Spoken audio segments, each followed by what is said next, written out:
U.S. with a 25% counter tariff on vehicles imported from the states that are not compliant with our trade agreements. The swift response coming just a day after Donald Trump announced sweeping tariffs.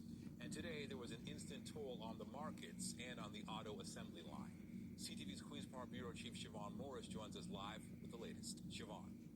The Prime Minister called the tariffs that Canada is already facing unjustified, unwarranted, even misguided. And today we saw a next round of our pushback.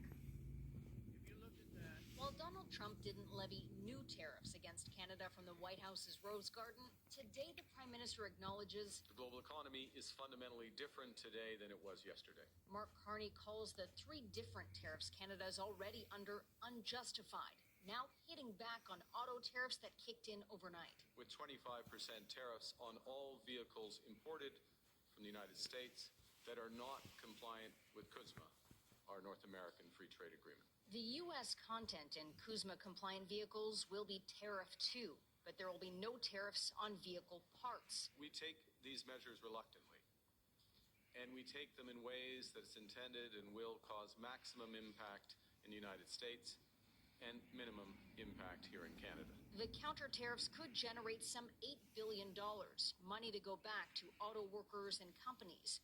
Carney adds the government's working on a framework for automakers to get relief from these counter tariffs as long as they maintain their production and investment in our country. It's an approach that has the support of Ontario's premier. I think it's a fair response. Even if the tariff on some Canadian-made cars is lower, Doug Ford worries about car makers packing up in Canada to appease the U.S. president. I think the threat's very high. Even at 12.5%, these auto companies aren't making money hand over fist. Auto tariffs already disrupting lives in a big way, with Stellantis shutting down its assembly plant in Windsor for at least 2 weeks starting Monday. This is devastating for us. If it was just 2 weeks, it wouldn't be that bad.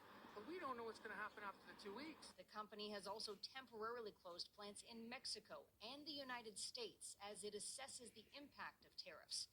In Windsor, it means uncertainty for some 6,000 workers at the assembly plant and with related parts makers. It's not pretty. I don't think he realizes the impact he's got on even his people. I want to retire here. If I lose this, then I've got nowhere else to go, really.